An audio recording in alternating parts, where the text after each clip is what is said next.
ایک اونٹ نے حضور صلی اللہ علیہ وآلہ وسلم کے اللہ کے آخری نبی ہونے کا اقرار کیا۔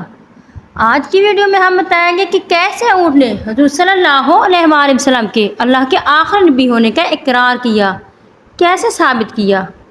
بنی نجار کے ایک باغ میں ایک دیوانہ اونٹ گھس آیا۔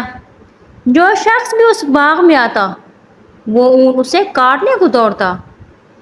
لوگ بڑے پریشان تھے اور حضور صلی اللہ علیہ وآلہ وسلم کی خدمت میں حاضر ہوئے اور سارا قصہ عرض کیا۔ اس پر حضور صلی اللہ علیہ وآلہ وسلم نے فرمایا، چلو میں چلتا ہوں۔ چنانچہ حضور صلی اللہ علیہ وآلہ وسلم اس باغ میں تشریف لے گئے اور اس اونٹ سے فرمایا، ادھر آؤ۔ یہ سن کر اس اونٹ نے جب رسول اللہ صلی اللہ علیہ وآلہ وسلم کا حکم سنا تو دوڑتا ہوا حاضر ہوا اور اپنا سر حضور صلی اللہ علیہ وآلہ وسلم کے قدموں میں ڈال دیا۔ اس پر حضور صلی اللہ علیہ وآلہ وسلم نے فرمایا، اس کی نکیل لاؤ۔ حضور صلی اللہ علیہ وآلہ وسلم نے اسے نکیل ڈال کر اس کے مالک کے حوالے کر دیا اور اونٹ آرام سے چلا گیا۔ سبحان اللہ!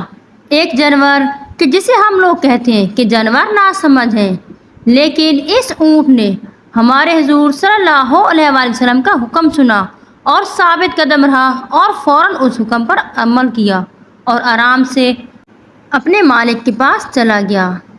پھر اس پر ہمارے پیارے حضور اکرم صلی اللہ علیہ وآلہ وسلم نے صحابہ کرام رضی اللہ تعالیٰ عنہ سے فرمایا، کافروں کے سوا مجھے سب زمین و آسمان والے جانتے ہیں کہ میں اللہ کا رسول ہوں۔ سامعین گرامی، اس ویڈیو میں بتانے کا مقصد یہ ہے کہ ایک اونٹ نے حضرت صلی اللہ علیہ وآلہ وسلم کی آواز سنی اور اپنا سر ان کے قدموں میں جھکا دیا اور یہ ثابت کر دیا کہ اونٹ نے بھی حضور اکرم صلی اللہ علیہ وآلہ وسلم کو اللہ کے آخری نبی ہونے کا اقرار کیا اور ان کے ہر حکم پر ثابت قدم رہے۔ جب ایک جانور نے یہ کیا تو ہم مسلمان ہیں، ہمیں بھی چاہیے کہ حضور صلی اللہ علیہ وآلہ وسلم کے ہر حکم پر سر جھکا دیں، ان کی ہر سنت پر عمل کریں تاکہ اللہ تعالی ہم سے راضی ہو۔